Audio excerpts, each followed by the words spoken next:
says. AmandaLand.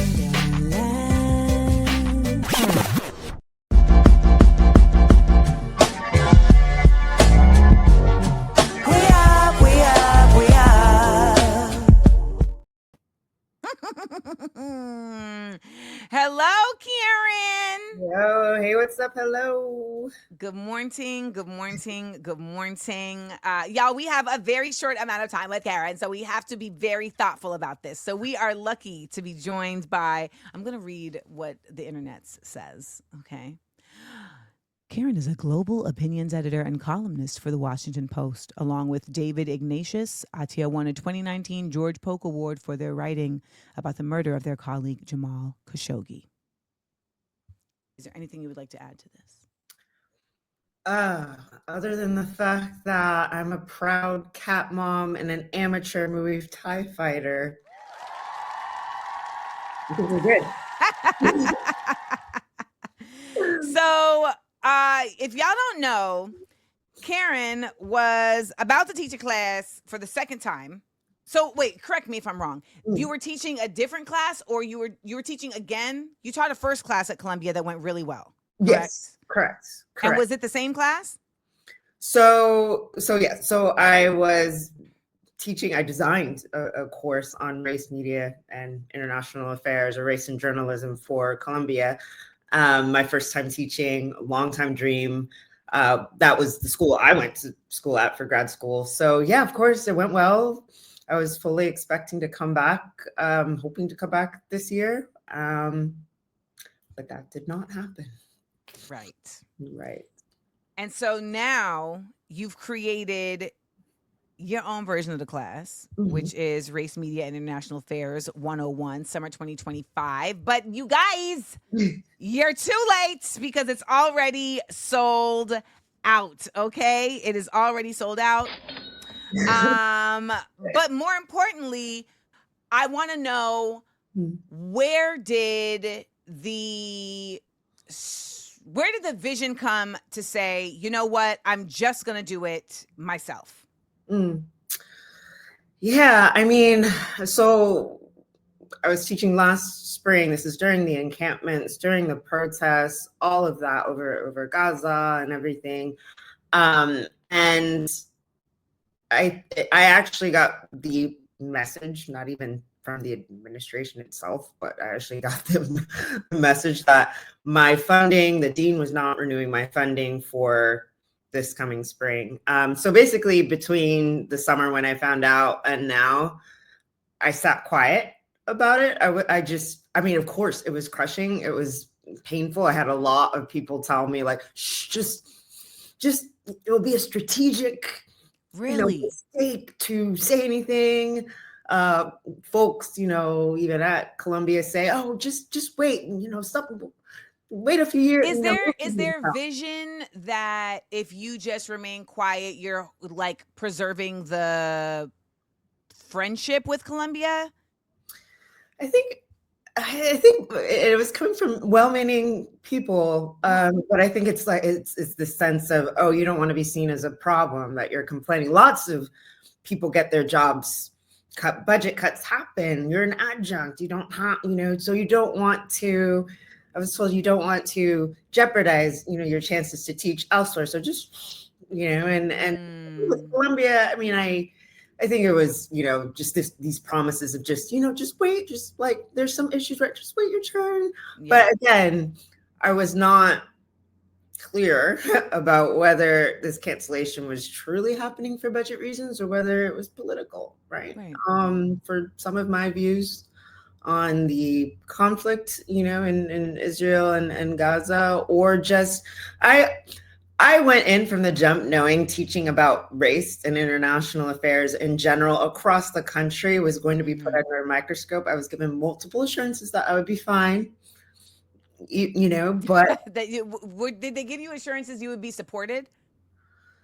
Ooh, that's a good question. I mean, what does support look like at a place like Columbia? I think in general, and you and I have been through these systems. You're expected to be grateful for the opportunity to, and I was from a very deep personal symbolic type, to be Yeah, able to go back to the school where I learned. I get it. But it was, yeah, it was, oh, just wait your turn. We'll figure it out. It could be But when you even decided to do the class, I say that because because I have gotten into the habit of like, okay, now if I go into certain spaces, I'm like, if I'm going to do this thing that you all want me to do, because it will bring it'll be sizzling, like it'll be scintillating, right? So right. that, Mhm. are you going to have my back Mhm. when the scintillation happens? Because there's always going to be other, many sides to that. And I feel Right. like these schools, a lot of people may not know this, but these schools want these classes that get high enrollment, that really, exactly, that face. Yeah. We get to That be Whitney Houston face. the Yes. spice on top of the porridge. Yes, like they want the vibes, but Right. then at the same time, I feel like they're still old guard and don't necessarily know how to show up. So I was just curious if they Yeah. had acted at least like they did. Yeah. I mean, I was still, and Colombia. I, I still. I think also there's an element of wanting to. uh Yeah, I mean, sure, maybe it's on me. I just had a lot of nostalgia, for the place. Why aren't you answering the question? Oh, you mean it's support? Okay, Yeah. what I was gonna say is like there were all right, I might as well say it anyway because I was just on PBS talking about it, and Columbia, gave a statement. Columbia said that they invited me back, which is not technically true. SIPA, the School of International and Public Affairs, which is where I went to school, an international affairs school, did not institutionally renew my funding to this day. They they tried to do workarounds after my class went viral, and not even through the School of International and Public Affairs. So the way it stands, the institution did not have my back, right? As a School of International and Public Affairs. And so my decision to do this independently is because I very much identify myself as an internationalist, as a Black internationalist. It is not, I'm not here to save Colombia as a broad institution. So no, you can't move me from place to place Fair. to place. Right. I wanted to, and it's very important that I think that women, Black women especially, be seen as international affairs authorities, not just subjects, not just people to be studied and to be analyzed and to be, talked about, but that we have, we have analysis and framework, Yes. which I feel you. Yeah. So I told We're them, not just examined, we are examining. correct. So I was standing on principle. And so my decision to really do this myself was, I don't know, I didn't really think it was actually going to be a big deal. I was just like, if they've canceled it, it's almost like it's putting all the work that I did. This is 2 or 3 years that I spent trying to put the syllabus together. Oh, wow. Almost like, why should I shelve it? Yeah. Just because this place said, we don't have a line item for you, or we don't like your tweets. Like, why should I just have that work sitting there? And I just, I'm just put it on social media. It's like, hey guys, if y'all want to take this course, would you do it? And Amanda, I would have been happy with 30 people. Like, I would have been like, gather children around adults, whoever. Right now, but like, Gather come. under the tree. Let's talk, because I genuinely, I just happen to be a journalist now, but I genuinely like learning the exchange of ideas, things that are uncomfortable, feeling that like energetic exchange in the room when we're all like light bulbs come on. Yes. Or we're uncomfortable but together, and it's like, and I've always wanted to do this since I was a kid. So I was like, why should I let my dream die to just Hell yeah. teach? And why should I wait for some pie in the sky moment that may or may not come the next time they decide they want a little spice to their thing. Yes. I just was, and seeing everything going on with the administration, seeing everything that was going on, I also kind of felt powerless in a way. So Yeah. for me, this was like, how could I help? How could I Mm-hmm. create community? I already had this thing, so let me dust off this syllabus and just offer it and see what happens. Now, I Um, know you have, it's for all ages, but you mhm, taught this at a graduate level. mhm. So, how have you adjusted it to exist outside of this graduate space of Columbia and in now a digital space? Yeah, yeah. So, I mean, I think the part that, well, actually it's going to be hybrid, right? So I'm Mhm. actually going to teach in a space here in Washington for, the few who are Oh, who can come to DC, still working out the logistics of oh, where that's we're going to do dope. that. Yeah, because even for me, I mean, you get it. It's Yes. No, the physical in person is a big element. It is. yeah. So I think the part of it that I'll have to sort of practice is largely, 500 people signed up. Most of them are online. Yes. So how to frame the shot, how to make sure that the tech is running fine. Mm. And as far as the content itself, yes, it's a graduate level course, but it's not complicated, theory or analytics or anything like that. Honestly, the reason why I wanted to teach this course was because I don't know if you remember, but during kind of the aftermath of Black Lives Matter and George Floyd, there's a lot of heat on examining these historical figures, right? So, Mhm. like Woodrow Wilson, right? Mhm. Um, the segregationist president who resegregated the federal workforce, right, in Mhm. the 1910s or so. What a lot of people don't know, I mean, he was instrumental in creating the League of Nations, Yes. which would be the precursor to the United Nations as we know today. Mhm. In researching, a lot of people calling for Woodrow Wilson's name to be removed off of buildings, Princeton named their international affairs school for him. I learned that during the formation of the League of Nations, Woodrow Wilson, the leaders of the UK, Australia, rejected Japan's proposal to have racial equality enshrined in the documents to form the League of Nations. They rejected you can look it up, the racial equality proposal of 1919. Woodrow Wilson was instrumental in making sure that did not happen.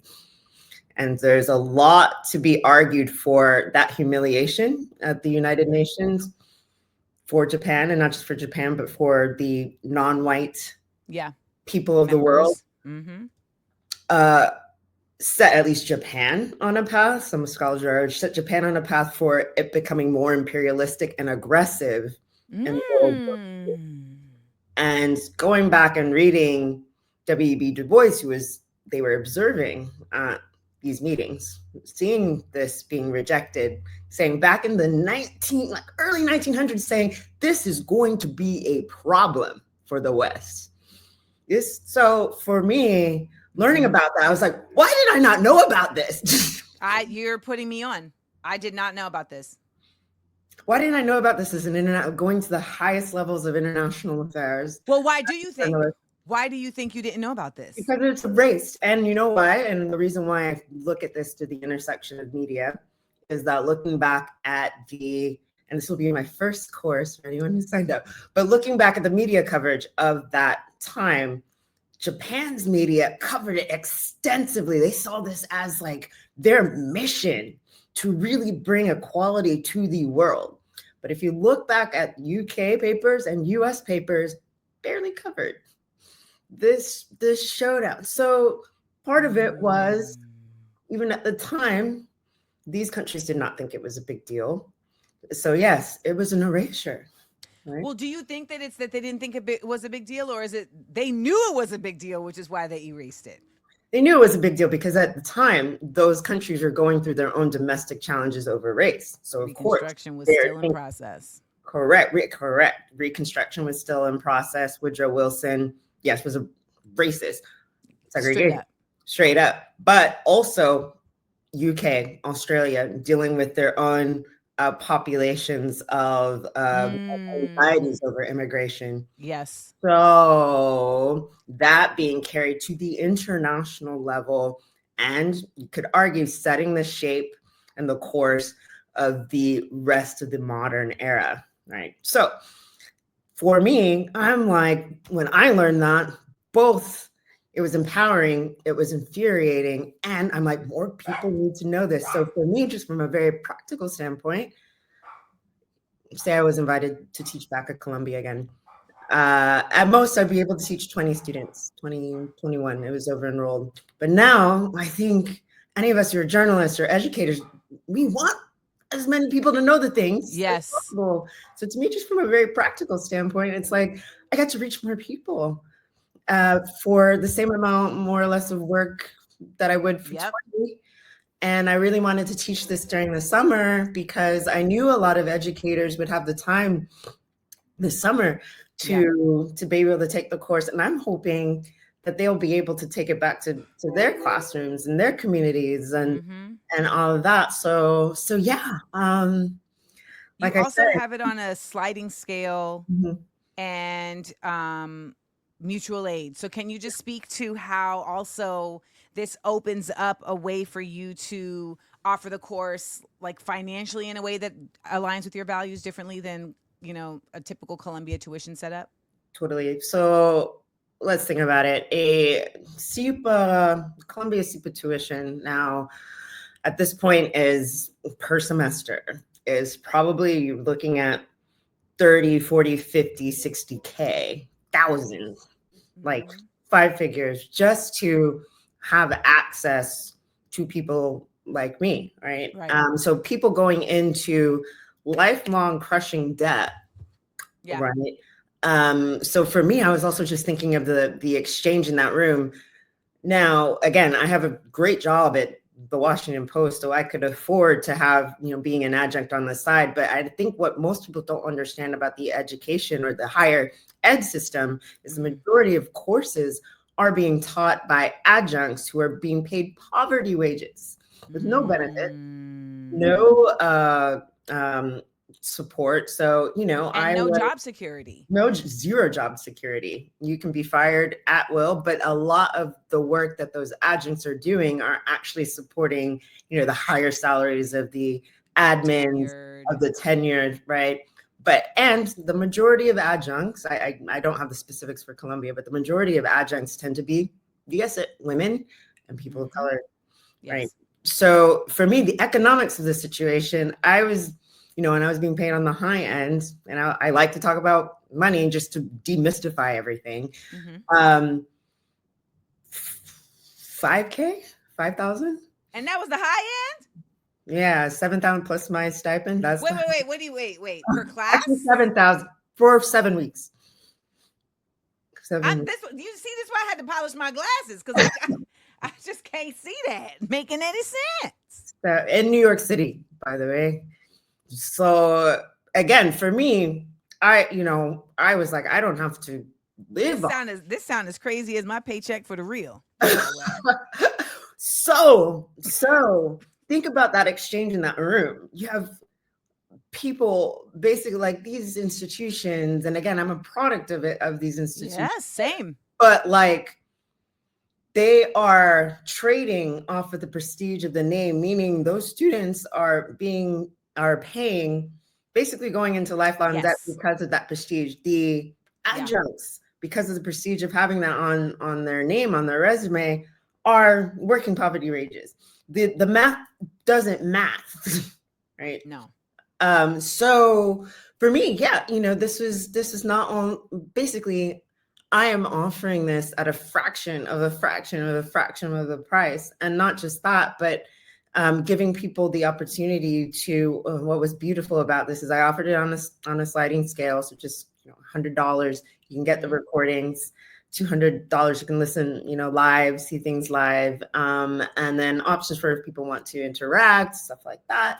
And the higher people pay, I also offered scholarships, like not on a merit, not that you have to like write an essay no, and but it was just like first come, first serve. So many people, and I'm like, things are really difficult for a lot of people right now. A lot of people yes. are being laid off. So I was like, why should I ask people to go into any sort of financial hardship just to be able to hear what I, have to Mm-hmm. say and talk about this history? So what was the most beautiful thing about this, Amanda, actually, was the amount of people who said, I would be willing to pay more if it means somebody else can join.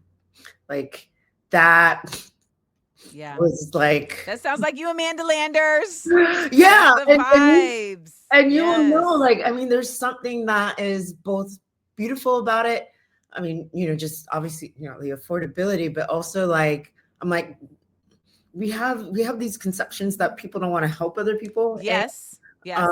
which I found not to be true, and also just seeing the people who've signed up. They're from all over the world. A lot of them are actually older people who are like, I love learning. Karen, where's your syllabus? Where is your syllabus? Same, because I'm like, okay. So wait, I know you have a heart out, so I want to make sure that I get this in. Yeah. If you guys have any questions, make your questions succinct and address them to Ms. Attiah. You know how we do. She is your professor. Also, so while we're waiting for some questions to come in, Mhm. if I can't take the class, Mhm. am I able to? You mentioned something about paying to be able to watch the Yeah. recordings. So would I be able to pay to have access to the recordings even after the class? So the way I've set it up, and again, this is the pilot course, so everyone Yeah. like hashtag bear with me, hashtag bear with me. Yes. What I'm trialing is that those who have signed up, and the videos will only be available for the 6-week course. The reason why I'm doing that is actually the way that I've taught the course. Back to your question about this being a graduate thing, it's both a history course and a current Yeah. events course. So right now I'm going to have to make a class about this whole, white Africana refugee Yes. All in situation. quotes, all in quotes, all in quotes. Right, right, right. There's a lot already to talk about in the media framing of all of this. So to an extent, I'm leaving things flexible. And again, I'm still trying to see how it'll work. I might keep like a few of the videos available, available, but I want to make sure that it's as able to be as timely, as Yeah. possible. But there is going to be a fall course. There's already a wait list. Yay. So Amanda, Okay. I'd love to see you in class. I would love to be in You know, class. because I like I said, I mean, I just think I it's literally just had an informational about my PhD yesterday with the oh, school that I want to go to, and it was very oh, positive. So, oh, look at yes. scholars. Yes. So I mean, and also, I mean, we'll see. Right now, I'm just focusing on this class, wanting to make it as good as possible. But yeah, I've gotten requests or comments from others who have been canceled, basically, Mhm. from funding cuts, race, being caught up in this All whole the thing, things. right? Yeah.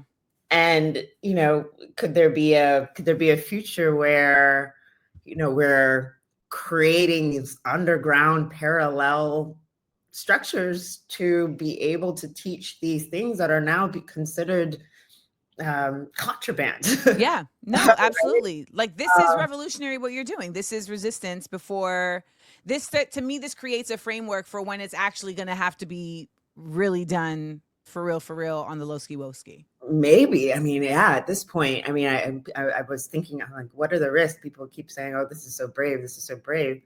And I just was like, well, I guess, are I mean, I we do going? think the bar for bravery is a bit high these days. Like people are like, you're brave if you like tell someone who's cutting in line that they're cutting in line. They're like, oh my Yeah. God, you are so brave.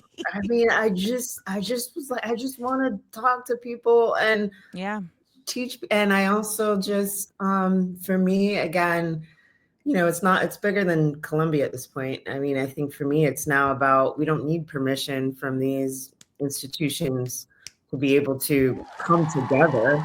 I don't need Facts. to, and particularly these institutions that have proven their cowardice Ma'am. when it I comes like want to renounce my degree. I saw this NYU graduate. She's an artist. She like renounced her NYU degree, and I was like, ooh, maybe I need to do a renouncement. Because every day I look at this degree up here and I'm just like, Columbia, what are we on? Mm, What well, are we on? They just started a PhD Black Studies program at Columbia, and I absolutely will not apply.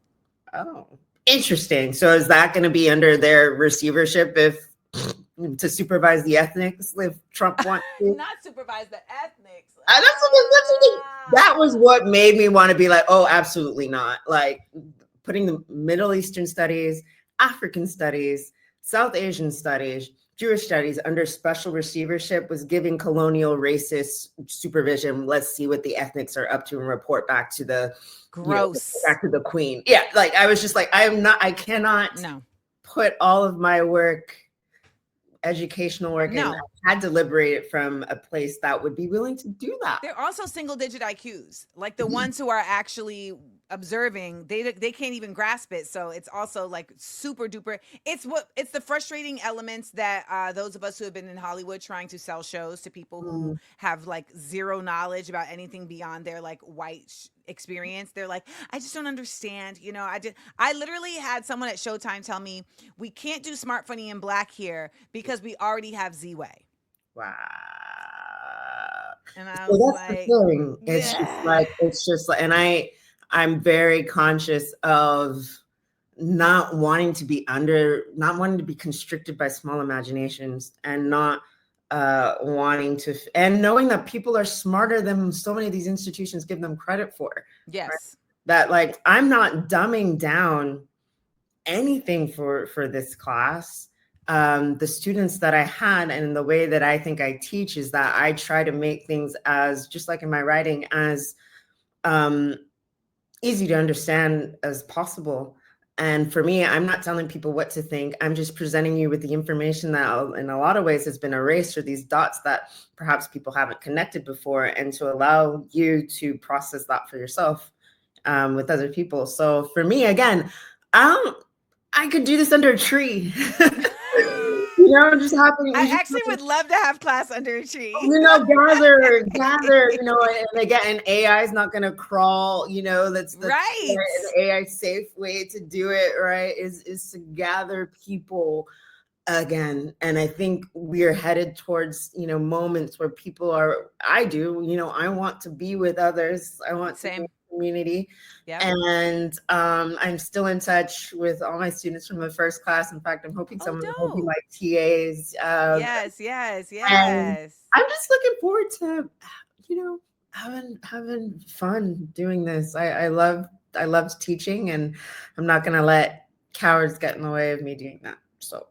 So my last question is, give us some parting words on what an internationalist is, and what is a step that someone can take towards becoming one?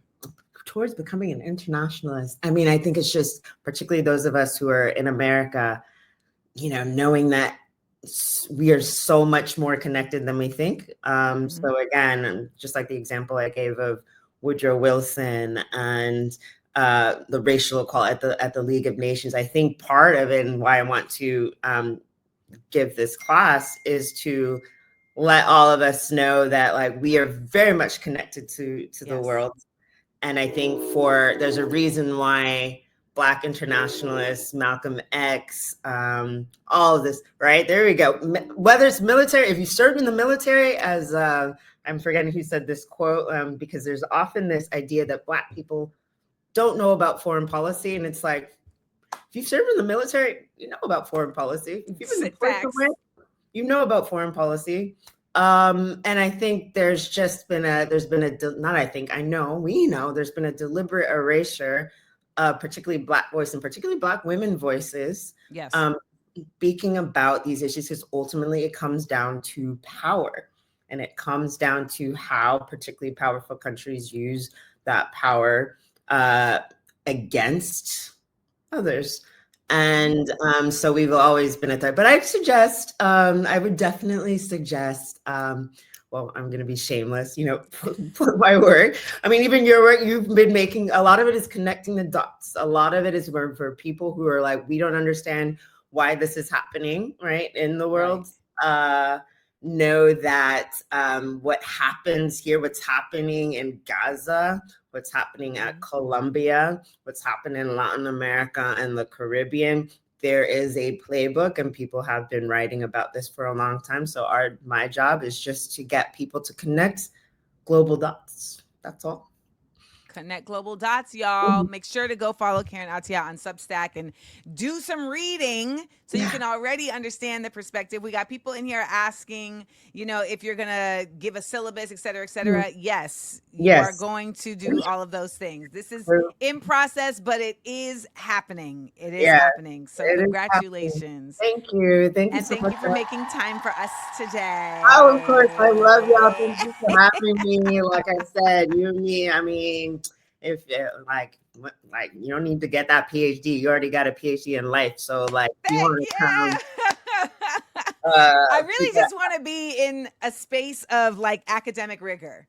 That's really what it is. Like I really want to and have compensation for it while also learning alongside other intellectuals, because the other part that I feel like a lot of people need to know, and this is why this space here of Views for AmandaLand is so important, as well as the space of your class, is that you can read your books by yourself all day long.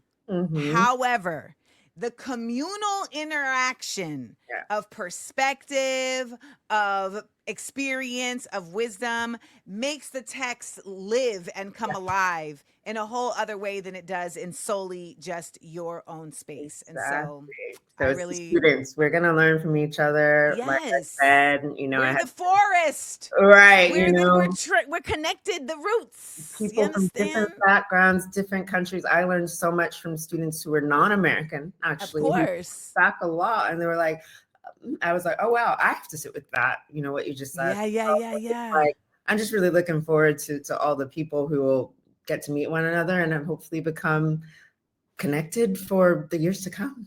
So I love it. Well, looking forward to it. And you guys, again, make sure to go follow Karen on Substack and on Blue Sky. And I wish you the best, and I will see you in our chat. All right, great. Bye.